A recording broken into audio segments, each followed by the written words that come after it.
najyaga ndara hanze ntindare mu nzu naraye hanze igire mu myaka nk'itanu cyangwa inga kuva 2016 naraye hanze ndara hanze kugeza 2024 ndara hanze ntarara mu nzu abantu bambonaga gutya ngenda kandi uko niko kuri nkubwire ndi imbere y'Imana abantu kugira 24 ndara hanze mfite perime ntarara mu nzu abantu bajyaga bambona ngenda ndi kujya kuvuga ubutumwa ndi kugira kuri gute bavuga ati yo mbega byaremeye bimeze neza bigaragara neza ariko urara hanze nari mu gihe cyo gusenga Imana rero yari misiyo y'Imana ikuraza hanze ahantu hashoboka ikuraza hanze ngene naraganze ko bwa misiyo y'Imana hari ababizi barahita bavuga ati nibyo turabizi wararaga hanze nafataga gutya nabandi kugenda gutya ukwezi n'inyenyeri bikangenda imbere ibi nkubwira bikagenda gutya umuco w'izuba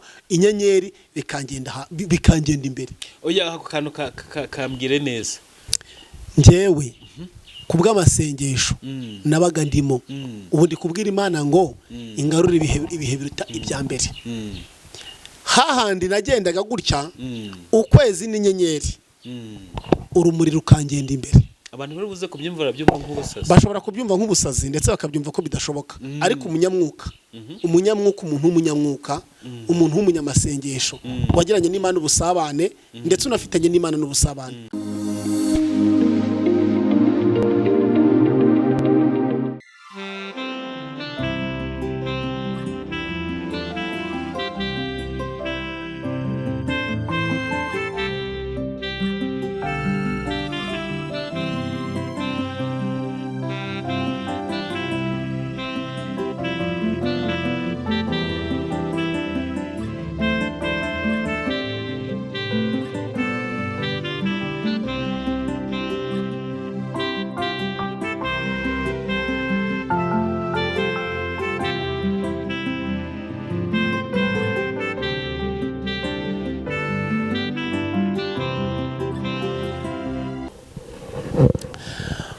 bitewe ushobora gufata amasaha 3 ukavuga ngo ngewe aya masaha 3 cyangwa 4 nari gufata breakfast mu gitondo cyangwa se iki ariko ndabifata saa 6 agasenga kavuga ngo Mana umve gusenga kwanjye hasengesho rituribaho isengesho ryose rirakora isengesho ryose usenganye kwizera isengesho rituribaho isengesho ryose usenganye kwizera ibyo sengesho ryose rirakora kandi rigakorwa bitewe no ko warisenze wizeye n'umuhati n'umwanya wari haye Imana igakora ibingana n'ibyo umuntu wafashe iminsi 7 hanyuma Innocent weho uri umuhanuzi ndetse uri n'umuvuga butumwe yo ngo baje nk'iki kintu nk'umuhanuzi biba byiza kako twagiye tuganira ibintu byinshi hari igihe abantu bavuga ati gusenga burya ngo kwikebagura siko gusubizwa icyambere gusenga niba mba gusenga buriya gusenga hari ibintu bitajya bikanga satani no gusubizwa hari ibintu bidakanga satani buriya reka mvuge muri ubu buryo bubiri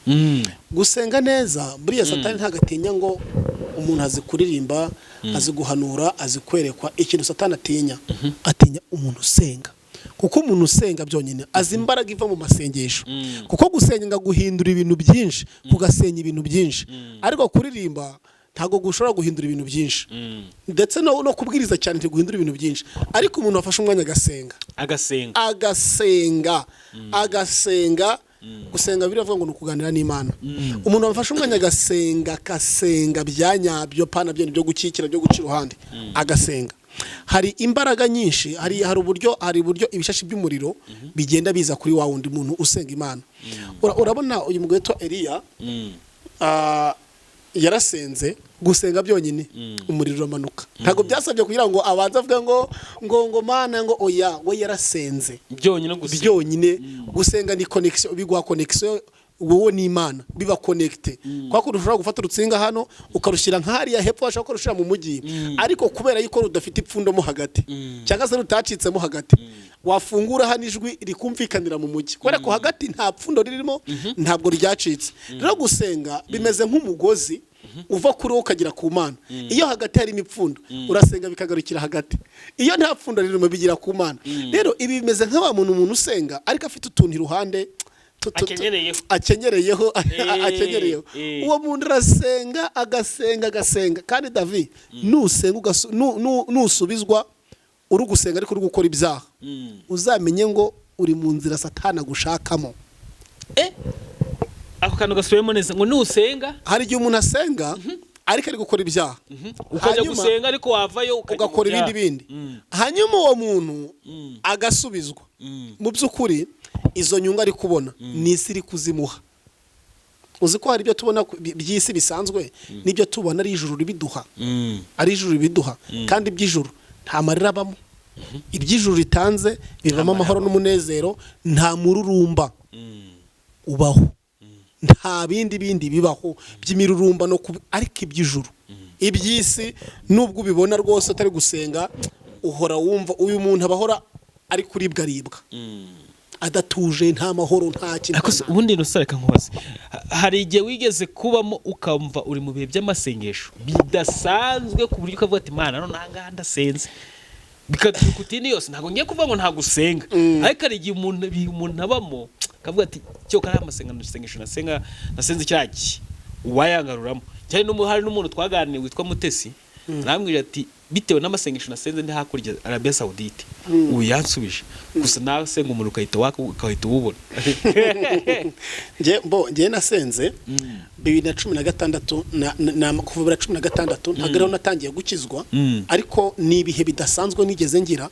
Hahandi najyaga ndara hanze ntindare mu nzu, naraye hanze igire mu myaka nk'itanu cyangwa inga kuva 2016 kugera 2023 ndabisobanura neza kugera 2023 ndara hanze ntaryama gatatu mu cyumweru, nabaga naraye hanze mu cyumweru nararaga hanze. None hari igihe byageze guhera 2019 sinigeze njya kurira mu nzu, naraye hanze ndara hanze kugeza 2024 ndara hanze ntarara mu nzu. Abantu bambonaga gutya ngenda, kandi uko niko kuri nkubwire ndi imbere y'Imana. Abantu kugira 24 ndara hanze mfite perime ntarara mu nzu. Abantu bajyaga bambona ngenda ndi kujya kuvuga ubutumwa ndi kugira kuri gute, bavuga ati yo mbega byaremeye bimeze neza bigaragara neza, ariko urara hanze nari mu gihe cyo gusenga Imana. No kuri umuntu ashaka kwitibaza waraga hanze ku mpamvu zo gusenga cyangwa waraga hanze kwa n'ibindi bibazo by'ubuzima bwa hano kuri isi dusanzwe tugira. Nararaga hanze mu buryo bwa misiyo y'Imana. Rero yari misiyo y'Imana ikuraza hanze ahantu hashoboka, ikuraza hanze. Nge naraga hanze ku bwa misiyo y'Imana. Hari ababizi barahita bavuga ati nibyo turabizi wararaga hanze. Utire Imana yaguhaye misiyo y'Imana. Imana yamaye misiyo kurara hanze ndetse no gusenga. Hari impamvu itemeye ko ndyama mu nzu, ariko ndi kuryama mu nzu. Ndashima Imana. Iyo misiyo ni ibanga ntabwo niyo gusenga nyine, ni misiyo yo gusenga no kugira ngo nibure buri akenshi njya nkunda kuvuga ngo iyo umuntu ari gusenga ahagaze mu kirere cyo gusenga Imana, agafata umwanya wo gusenga, agafata umwanya wo guhagarara neza kaba hagati ye n'Imana, bakagirana ubusabane budasanzwe. David nta kintu Imana idakora. Njye bihe byo gusenga wambaje ngo wigeze ugira ibihe byo gusenga wumva ko uri gusenga, ibyo bihe nagize ibihe ndani kubwira Imana ngo ibigarure, kubera ko n'ubu ndi mu bihe pe ntago njyane ndivuga ngo ngire gute, ndi mu bihe n'imbere y'Imana ibirebe. Nafataga gutya nabandi kugenda gutya, ukwezi n'inyenyeri bikangenda imbere, ibi nkubwira bikagenda gutya umuco w'izuba inyenyeri bikangenda imbere. Oya ako kantu kambwire neza. Njyewe kubw'amasengesho nabaga ndimo, ubu ndi kubwira Imana ngo ingarure ibihe biruta ibya mbere. Hahandi nagendaga gutya ukwezi n'inyenyeri, urumuri rukangenda imbere. Abantu bari buze kubyumvira byumva nk'ubusazi, bashobora kubyumva nk'ubusazi ndetse bakabyumva ko bidashoboka. Ariko umunyamwuka umuntu w'umunyamasengesho wagiranye n'Imana ubusabane ndetse unafitanye n'Imana n'ubusabane, ibyo ngibyo ashobora kubyumva. Niba wumva ko uyu mugabo wita Henoki amutangiriro biravuga ngo yagendana n'Imana imyaka 365 agendana n'iki n'Imana. Abahanga bavuga ko aburyo we yagendanaga n'Imana, hari abavuga ati yabaga ari kugenda bakagendana, yakata bagakatana ngo bikagira ngo nimugoroba ngo bagasezeranaho Imana ikagenda Henoki agasigara. Rero icyo mvuga iyo umuntu agendanye n'Imana neza abanye n'Imana neza David nta kintu ashobora kubwira Imana ngo Mana ndashaka kunkorera iki ngiki. Iyo igihe cyabyo cyuko Imana iri kuvuga ngo iki ngiki ndakigukorera nta gihe Imana itabikorera yabikora. Ubu ngubu nshobora kuvuga ngo gukora ko twabanye neza n'Imana ngo ngiye gusaba ngo ngiye kwisabara ku buteri ngiyimbe ngo kubera iki ngo yayisabara ku buteri kayimuha. Oya, muri projet y'Imana ifite ntago ifite gahunda yo kumbara ku buteri ubu ngubu kuko ndayimaze ikisi muri projet yayo ntago ubu ngubu birimo. Ahubwo hari misi itararangira. Hari misiyo yayo nge nayo dufitanye itararangira. Kimwe no kushaka kuvuga umuntu ngo nese kasenga ko bafite gutegeka ko ntanza afite nta modoka afite none yayibwira igahita bimuhereza. Oya, icyo gihe nshobora no gusengera umuntu pe, nshobora no gusengera umuntu wasengera abantu basenge bakagira amazu yabo n'amamodoka yabo n'amaviza bakajya hanze ndaha ngaha ngize gute. Ariko ibyo ntabwo bintera ishyari. Ubitanga niwe tuvugana, ubitanga niwe wangirira icyizere. Hari igihe kimwe umunsi umwe ijuru rizanyibuka, ijuru rizakingura cyangwa se nina kwibuka ariko warakoze icyo ugomba gukora kizagwaye mugeze ikanyibuka ko nabikoze neza nta busambo ntatetse imitwe ntabeshye ntageze gute ntasharingira pe. Imana ikazavuga ngo kuko wabyitwayemo gutya. Ngenda cyari muri cya gihe cyo kunyenyera kugendaga imbere n'ukwezi no sa sinjye numva abantu bavuga ngo buri sengesho ryose rero rifite intego. Yego, inyenyeri ya kugendaga imbere n'ukwezi nta cyerekezo bikujyanamo. Urumva mu icyo gihe nari mfite misiyo yo gusengera abantu benshi cyane kandi wenda uyu muntu araza kunyumva mbabarire.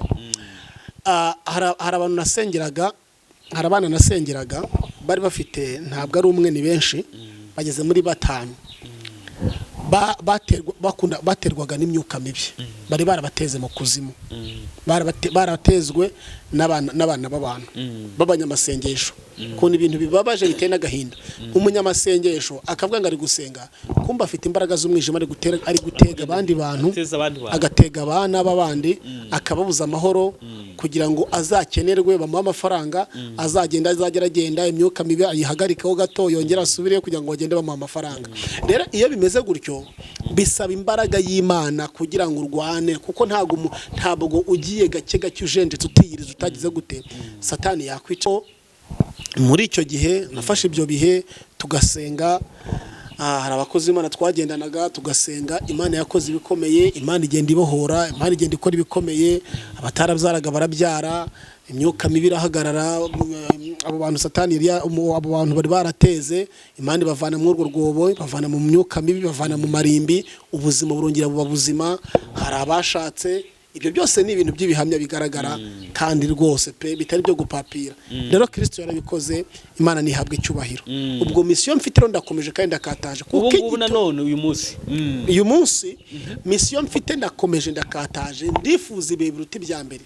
Ahandi nazajya ngenda uzi ko kira gihe nagendaga mwuko Imana kambwira ngo nyura aha ngaha wongera ukatanga ntago ibingi bivuze mbibeshe ntago mbivuze mbibeshe bazabaza umuntu wita Edi wenda Edi twigeze kubanaho wenda ubu ngubu ntago tukiri kumwe ari mu bye businzi byakibamo kubera ibihe nyine yaragiye ariko abamuzi bazamubaza ngewe Imana ikavuga ngo ca hangaha tugaca gutyo ikambwira ngo munyura hangaha ntimunyura tukanyura hangaha kandi twahanyura bikaba byiza cyane. Abandi bakonga kumva icyo Imana ivuze ko integetse banyura hirya bagahura n'ibyago uko niko kuri. Ariko muri byose ndashima Imana mbwira n'abantu ngo imbaraga y'amasengesho umuntu wasenze neza hari uburyo Imana igigira gutya. Hari umuntu avuze ngo buryo Imana yagukunze yakuraza nahitaha. Reka noneho tugaruke icyo gihe inyenyeri yarakuyoboraga ikakwereka ati ca hano bigenze gutya hano gira gutya cyangwa se kavuga ngo ugiye gusengera aha ngaha kandi busa nkaho bwije cyane nyura aha ngaha usengera aha ngaha biraba byiza. Hari abantu badukurikiye noneho uyu munsi wa none hari abantu badukurikiye bashaka kumva uko none Imana muri iyi minsi iri gukorana nawe. Uyu munsi ubihagaze bite muri iyi minsi? Ndashima Imana. Reka mvuge kino kintu kuko nibwo tuba tumeze gutya nkuko wavuze ati ngiye ngiye kuza gukora ikiganiro. Hari abantu benshi baba baradukurikira baba barifuza ko twabasengera kandi kuko bafite ibibazo byinshi bigiye bitandukanye. Nawe urabizi bagenda bakuvugisha ubashaka kuvuga ati uyu munsi none umukozi w'Imana bihagaze bite? uyu munsi bihagaze neza cyane bihagaze neza ntabwo navuga ngo ukwezi n'inyenyeri biri imbere yanjye ariko bihagaze neza pe kandi ndumva nyine iyo umuntu abanye n'Imana neza cyangwa se nk'uko umwana abana n'umubyeyi buriya umwana yakoze amakosa umwana w'umunyabwenge amenya ko yahemukiye mama we cyangwa papa we akamenya akavuga ngo kuba nahemutse ntabwo ndapfa kumwegera kuko bitambana bibi ariko iyo yakoze neza ariko ubona ko nta kibazo nta rubanza bafitanye aramwegera bagaseka akanavuga ati papa ndumva nshaka ibi ngibi nanjye rero uyu mwanya mu bihe ndimo byo gusenga by'amasengesho si nibi gusa n'ibindi nzakomeza kugira mfite ububasha cyangwa se ndafite uburenganzira bwo gusabana n'Imana umubyeyi wanjye kandi nkumva rwose ntishinje ibibi ndumva mbese nge nayo tubanye neza kuko umuntu ubanye n'Imana nkubwira David umuntu wese uretse umunyamubiri umutiri navuga ngo ni umutiri wa wundi ufata iby'Imana akabisuzugura ntago umuntu ashobora kwiberwa akabanye n'Imana niyo batamurondora umuntu ashobora kumuna avuga ngo mbanye n'Imana neza cyangwa se nubwo abantu bari kubona ko meze neza amavuta ari amavuta ariko nje n'Imana dufitanye urubanza nawe arabimenya yego kandi n'urubanza n'Imana naho byiyumvamo ariko ari abantu babikenyereraho rero bakabigendana bakabyambariraho ipantaro bakabyambariraho ikoti bakagenda kandi pe byarakomeye no isi ishobora kugushuka isi ishobora kugufana ikakwemera ikagira gute ati sawa rwose ariko mu by'ukuri David ndakurahiye Imana itakubona na gato Imana itanakuzi habe namba ngo umugabo umwe yari umupasiteri yagize gutya ararwara yakoraga imirimo myiza peshoboka abarapfuye apfuye kwa kundi bashingura umuntu bakamushyira mu musaraba bararirimba ngaheza mu ijuru tuzaho yo bagenzi noneho abantu bose bavuga atabonye ijuru tu umuhanuzi umwe abaratumbagira arasimbuka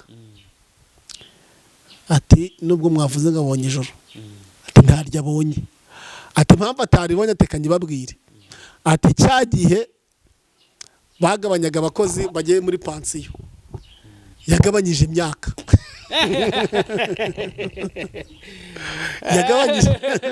yagabanyije imyaka kandi mu kuyigabanya yagabanyije imyaka arya amafaranga ari kuribwa n'undi muntu imyaka 5 kubera kugabanya imyaka none rero nta juru n'umusambo nta juru afite ariko hari utuntu tuzatubuza ijuru dutoya none niyo mpamvu umuntu w'Imana areba ku nguni ze zose inguni ze zose akazicekinga akazisaka akazireba akavuga ati byanga bikunda wenda akavuga ko wenda ukisaka ukavuga ati se buriya nta simukadi za MTN nagujije nkazivunagura nkazijugunya kandi zigazijugunya zifite amadeni kandi ibyo ngibyo nta n'umuntu ushobora kubyibuka ariko ushobora gusanga ijuru ryarakubonye ko wayihombeje company cyangwa za Tego cyangwa za Airtel ariko ijuru zikabona ko wahombeje iki company cyangwa se ukaba umaze gutyo ukavuga ati se nta muntu nemereye ikintu nkavuga ngo nzakimuha ariko bikarangira ntabimuhaye kandi nkarabyibagirwa kandi rero yari nk'impano ntago bishyuza impano ushobora kunyemerera ikintu ukavuga ngo uzabimpa ariko simbi kwishyuza kubera ko nta deni umfitiye ni impano niba uzabimpa bimpe niba utabimpaye wenda ubwo nawe ubwo ntago ubishaka cyangwa se warisubiye ntago nabikwishyuza ariko ijuru kimara kugambirira iyo ugambiriye ugakora ijuru riguha umugisha iyo ugambiriye ntukore ijuru riba nk'icyaha rikibara nk'icyaha byonyine akanwa kacu rero kararema byo katuye byose aka kanwa katuma ijuru ribona n'umutima muzima kanatuma ijuru ugira gute uribura niyo mpamvu rero umuntu w'Imana wese udukurikiranye icyo uzatura n'akanwa kawe ukavuga ngo ndemera ibi ngibi Mana ndemeye ko nzagukorera Mana nzagira gutya buriya David gutya mfite impamvu nyinshi zatuma mva ku Mana pe kavuga se none ko nta buzima bwiza mfite nta kibone ndetse ndakora Imana yampaye iki gutya na gutya sibyo hari abantu bemese bajya gutya ariko umuntu akavuga ngo nubwo wenda nta bintu bifatika ndagira ufite ndabona mfite ariko Imana nkorera bitanga inziki bitanga kandi David gitondo kimwe umuntu ashobora kuryama mu kwezi kumwe ukundi kwezi akabyuka ibintu byemeye ibintu byaciyemo ariko se uboneka nkwibarize umukozi w'Imana ubona umuntu mu ishusho y'ubumana. Umuntu mu shusho y'Imana rero umubona umuntu nyine hano ku isi mu ishusho y'ubumana. Byonyine umuntu ubundi umuntu we umuntu bwe umuntu umwe ni umwana w'Imana, ni Imana. Kubona umuntu ni ukubonye Imana, sibyo? Umuntu rero niyo mpamvu kenshi Imana izakoresha abantu bakaduhuza n'ibyacu, sibyo? Hari umuntu ushobora gushima akavuga ngo ndashima Imana ko Mana ndagushimira ko ndaye ndiye ari njye wamugaburiye, ariko akavuga ngo ndagushima Mana ko ndaye ndiye. Mu yandi magambo ni Imana yamuhaye. Ako se sinako biri cyane nyine, kuko njye nkurikije ko abantu dufite Imana itadukoreyemo nta kintu twagenera umuntu. Ushobora kuvuga ati Imana ndashima yuko wenda mfite iki ngiki, ndashima yuko ndi gukora ibiganiro, n'urugero ndagushima ko ndi gukora ibiganiro, ndagushima ko ndi gukora ibi ngibi. Kubera iki? Ndi gushima Imana, ariko hari umuntu wanguriye kamera, n'urugero ndi gushima Imana, hari umuntu wanguriye ikirato, ndi gushima Imana, hari umuntu wampaye minervari, ndi gushima Imana, ariko ndi gushima Imana muri wa muntu wakoze ibyo Imana igize gute ishaka. Rero umuntu uko mubona, umuntu ni ikiremwa gitangaje. Umuntu nyine ni umuntu uko utasobanukirwa Imana, umuntu kutamureba ngo ni kutaheza umuntu ni isi ntiwamugenda ngo umurangize. Umuntu ni uko utagenda isi, uko wagenda isi ukavuga ngo ndatangirira aha ngaha ndeba hisigarukira, ni ukugenda ugahinguka aho watangiriye kandi isi utarayirangiza. Ni nako umuntu ameze rero. Uko utamenya Imana ngo ubimenye ngo niki, ni kutamenya umuntu Imana yaremye. Imana tukagirana ubusabane n'Imana ikatumenya ikatuzi. Ura David ntabwo unzi neza, nanjye sinkuzi, ariko Imana twese yaduhuje iratuzi. Anige nibyo ngo ndakuzi, ariko ugasanga utanzi. Ariko Imana yaduhuje ikavuga ngo Innocent na David ibi babihuriyeho ibi babihuriyeho nibi babihuriyeho, reka ngiye mbahuze. Ariko ubune nicyo kintu ubona muri iyi minsi kigora abantu. Ikindi gihora abantu muri iyi minsi, icya mbere kwiyakira byarabananiye no kwihangana. Buriya niba ari intwaro yitwa kwihangana no kwiyakira cyangwa se kwihangana, ni intwaro y'umukristo ishobora kuzamugeza mu ijuru. Yego, rimwe na rimwe nkawe nk'umukozi w'Imana, hari ukuntu abantu hari indwara batajyana kwa muganga ziba zisakwa ngo ugane n'umukozi w'Imana. Hari indwara batajyana kwa muganga, nibyo twavuze nyine kwihagararaho. Ugasanga umuntu wenda aravuze ngo ibintu bigoye cyane. Navuze ngo nuko ibintu nyine abantu bari kubura kenshi, bari kubura kunyurwa cyangwa se kwihangana. David ubu ngubu hari igihe abantu benshi bari kuvuga ati semana none isi yakanze abantu ko badafite Imana, isi yakanze abantu nk'abo badafite iki Imana. Ubuzima burimo burakanga abantu ko badafite Imana. Buri umuntu wakagombye kugira ubwoba ni umuntu udasenga Imana, udafite amasezerano, utaravuganye n'Imana. Niba umuntu udasenga, niba ari kurwana n'isi akavuga ati akarwana n'isi ntarire, akarwana n'isi kamukubita ariko akakomeza akarwana nayo, wowe umuntu usenga nyakuri kukira ukubura imbaraga no kubera. Ese ntabwo Imana uyizeye? Ese utekereza ko Imana idashoboye? Igisubizo ni ngi ubu wakubaza wari wese wamubaza yavuga ngo Imana irashoboye. None se Imana ni data wa twese mwiza? Ni data wa twese mwiza. None se ishoboye byose? Ufite ubwoba bw'iki? Rero abantu benshi bari gucikira intege. David ari kugera ku kintu twarasenganye, sibyo? Uri kugera ku kintu twarasenganye no kubaka inzu. Nge ntago nzu ndubaka, nta modoka ndagira. David afite imodoka ari n'urugero, nkahita mvuga Mana we ibi ni biki koko? Ni gutyo uhemba uwo muntu uri uramutse usenze cyane, cyangwa se ukareba muri future ye mu myaka 5 iri imbere, cyangwa se ukamumenya neza, umuntu ushobora gusanga afite umutima uroga. Buriya ni Imana nisubiza umuntu kumva umuntu ngo Mana ngo ngiye ngo igihe nagusengeye ngo ngiye naguzana, uwo muntu aba yanaroga, umuntu aba ari umugome. Ariko umuntu akagombye kuvuga ngo Mana ushimwe, kanavuza impunda akarira imoso yakarira, kavuga ngo Mana ndagushimiye kuko nyirakana katwasenganye ukamutabaye. Impamvu mutabaye vuba, ubonye ko ejo he cyangwa ejo bundi hari byari bigiye kumugonga akaba yava mu nzira y'umusaraba. None kuba umutabaye byonyine ukavuza induru ukavuga ngo Mana ushimwe, Mana uri mu kazu kabiratira nawe bati nyirakana ka David Imana yamuhaye imodoka, Imana yarakoze, yamuhaye inzu, Imana yarakoze. Umunyamubiri yavuga ati se no ko yabimuhaye we yaguhaye iki? urumva ashobora kubivuga gutyo ngewe rero ndi umunyamubiri nkaba natinya kubivuga ngo mbese bazagira ngo ngiye ampaye iki ariko mu by'ukuri navuga ibyo Imana yagukoreye bizakomeza abandi bantu nanjye Imana izangirira neza nanjye Imana ingire neza ubundi dushima iki dushima Imana ariko kwihangana kubuze mu bantu ari ushobora gusanga umuntu akavuga ngo mpereza amafaranga ngo usengere kugira ngo wakire igitangaza cyawe kugira ngo connecte n'umugisha wawe mpereza yangaya ariko ndagira nkubwire ngo David uretse ibintu abantu biha ndakubwiza ukuri ibintu byose Imana ikora Imana ibikora kubw'imbabazi nta kintu na kimwe dushobora kuba twahereza Imana twahereza Imana ko twaha umuntu kugira ngo Imana imuhe ntacyo wakora kugira ngo Imana iguhe uretse kwizera amaraso ya Yesu no kwizera umwami Imana igakora ibyo akagombye gukora ikakugirira neza igahembura ubugingo bwawe nta kindi kintu wakora sibyo rero tugire kunyurwa cyambere umukozi w'Imana n'utari umukozi w'Imana icyambere cyatuma ugira umugisha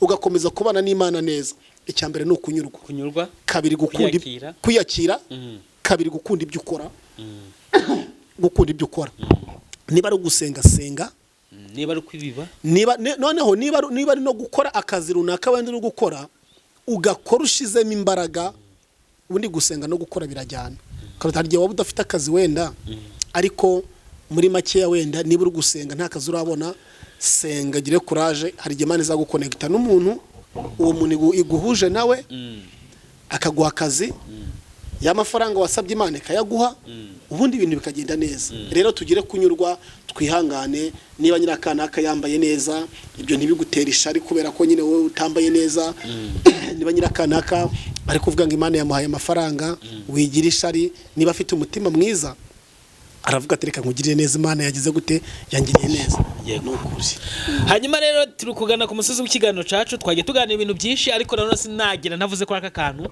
Innocent tumaze iminsi mu bihe by'amasengesho twagiye tuganira uri mu bihe byinshi by'amasengesho iyo uri mu bihe by'amasengesho ni cyo kintu kikuvuna kuko tugiye gusoza ikiganiro cacu mbese ngira ngo tugende duheza n'abantu mu by'ukuri mu gihe by'amasengesho ni gute umuntu abonamo imbaraga zifatika ni cyo kintu gishobora kuba cyamuvuna ahubwo si wowe uri mu bihe by'amasengesho ubanye n'Imana gute cyane cyane taza ko bana kwa kantu ngo yiri mu bihe by'amasengesho ubanye n'Imana gute icyambere ku buryo umuntu iyo umuntu mu mbaraga z'amasengesho cyangwa se umuntu yurije icyambere atinya ibyaha abona imbaraga yo guhunga icyaha ubwo we kikuvuna ni ibyaha ntaga ibyaha bivuna abantu bose ibyaha bivuna abantu bose ariko kenshi iyo umuntu adasenze hari imbaraga igenda imuvamo kandi bari ikintu gishobora kuba bariyeri ku muntu ku mukristo wari wese ni ibyaha suko ibyaha sari utabikora ariko imbaraga y'Imana iragenda igafata wa muntu ikamwibutsa yuko hari inzira atagomba kumnyuramo hari inzira atagomba gucamo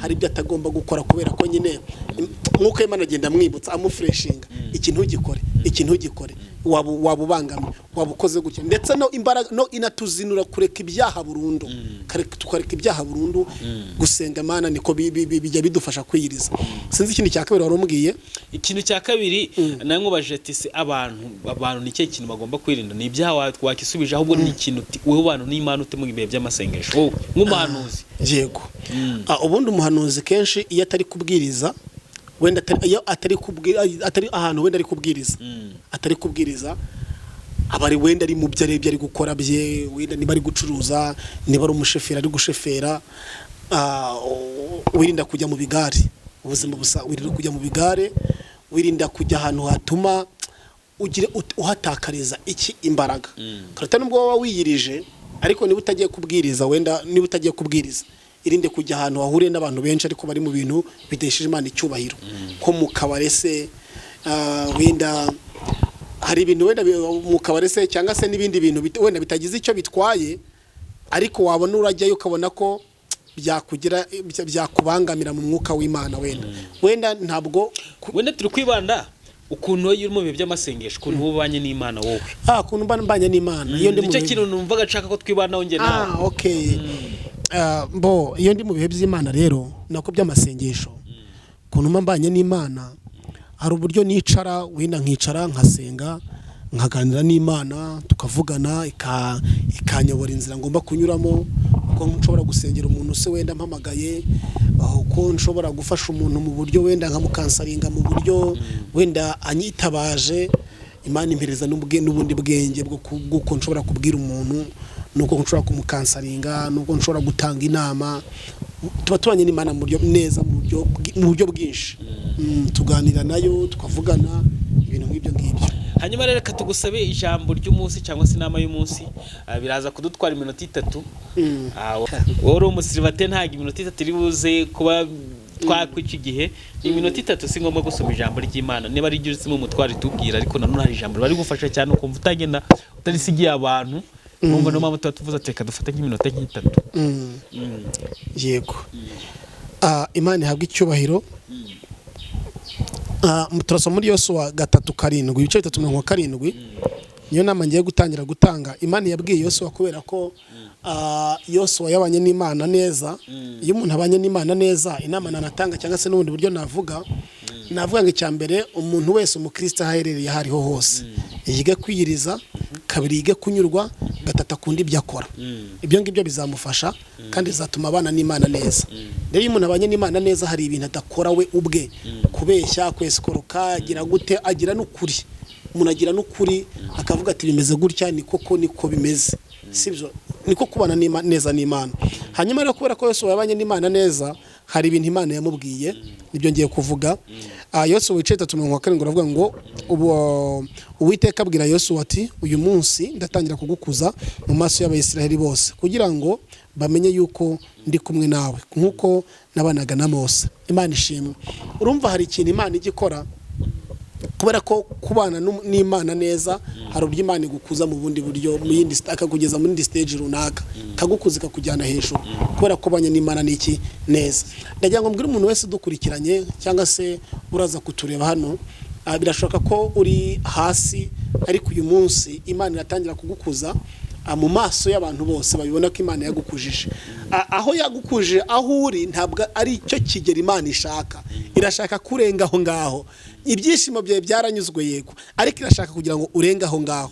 Uyu munsi Imana iratangira kugukuza. Ukimara kureba iki kiganiro, Imana iratangira kugukuza mu ntekerezo, iratangira kugukuza muri projet ufite, iratangira kugukuza mu mashure, iratangira kugukuza mu mishinga yawe, iratangira kugukuza nk'uko yakujije n'abandi bose bayiringiye, kugira ngo uko yabanaga n'abantu bose bayikoreye ikabahemba, bakavuga ngo ko Imana yaduhembye twarayikoreye. Nawe niko igiye gukorana nawe, ndetse mu buryo budasanzwe. Rero Imana ibahereza umugisha, haze kwifuza ku mutima wawe, kandi Imana igukuze mu buryo bwose, ahagaragarira amaso y'abantu n'atagaragarira amaso y'abantu, mu buryo bwa Mwuka Wera no mu buryo bw'imitekerereze. Imana idukuze, Imana ibakuze, Imana ihabwe icyubahiro mu izina rya Yesu Kristo Nazareti. Amen. Yes, ndabashimiye cyane mwari mukomeje gukurikira Gonarchy Plus, ariko nanone ntabwo twatandukana n'umukozi w'Imana, ni umunyamasengesho, n'umuvugabutumwa, no mu bihe by'iminsi, ari mu bihe nange kuvuga ngo mu bihe by'iminsi niko babivuga, ibihe by'iminsi byo gusenga, ibihe by'iminsi yo gusenga. Urumva ko ari mu mavuta meza kandi ari mu gihe cyiza cye. Nkunda kubwira abantu ngo Imana imuhamagaye mu gihe nk'iki kigoye, ariko nanone cyoroshye, cyangwa se kigoranye, ariko nanone cyiza, mu gihe abantu dushobora kuba twakora ivugabutumwa nk'uko rikagera ku bantu benshi bagiye batandukanye, bari mu bihugu bitandukanye. Mu gihe mbere ho bitakundaga ngo bishoboke, byasaga kugira ngo uje gushaka umuntu mwe muri kumwe. Turi mu gihe cyiza rero, tugiye gufata nimero yiwe, narangiza aradusoreza n'isengesho. Yego. Imana ibahe umugisha. Nimero yanjye ni 0788 25 40 cyangwa se agateranya 250 788 25 40 ni ya WhatsApp. Karibu n'isengesho. Yego, reka dusenga Imana. Hanyuma fata kuri screen yawe, wizere ko Imana ishoboye byose, nta kibasha kuroga umugambi w'Imana. Mana, mu izina rya Yesu, talasile bosh andala boni haile side mahaya imla hainde la sile bosh shine mahai la side ore dal sila andori mno hailo mishila ma side mna hailo shaiba ila chandela contre de body hailo shide masi andali voni mahai imala chantre de monde sile monte la hailo ishi andai la mando ble side ma hailo shine tela bosaim talam tela shailo shila entre de hando kiramne handaba. Umuntu wese uri kureba iki kigo kirebye iki kiganiro akaba yagitangira giherukije, birashoboka ko yabarwaye, birashoboka ko yafite ibibyimba mu nda, birashoboka ko yafite indwara y'imitsi, ashobora kuba yaba arwaye mu nda, arwaye amara, arwaye umugongo, arwaye umutwe udakira, cyangwa se atabyara, cyangwa se gutwita byaranze, cyangwa se agatwita zikavamo, cyangwa se ashaka gushaka mu buryo bwose bushoboka. Ariko dobesile aboshayine mahanda rabosai, turaca imigozi yose yatumye bidakunda, turaca imigozi yose yatumye bitemera katika jina na Yesu. Ubushomeri bwinshi, ibihe bibi bigoye ku muntu wari we wese wakwiringiye, iyo migozi yose turayica. Talabonesha ile hando lisia boredra, uko wavuze ngo uratangira gukuza buri mwe wese, kandi byanze kwemera byemere. Turizeye kubikoze, turizeye mu izina rya Yesu. Ndizeye kubibakoreye, ndizeye kutanze gushaka, ndizeye kutanze gukira ibibyimba mu nda, ndizeye kutanze gukira imitsi, abarwaye imitsi, ndizera kutanze gukira imitwe, imisonga idakira, ndizera ko utanze inzozi nziza, ndizera ko abantu bahaye ubwenge, ndizera ko ukijije ubushomeri, ndizera ko uhinduye ubuzima, ndizera ko utanze agaciro, ndizera ko ibyo byanze kwemera mu rugo mu bubatse byemeye. Urakoze kubikoreye kuyubahisha, urakoze kubwo ububasha bwawe n'imbaraga yawe byemeye, ni mu izina rya Yesu, amen.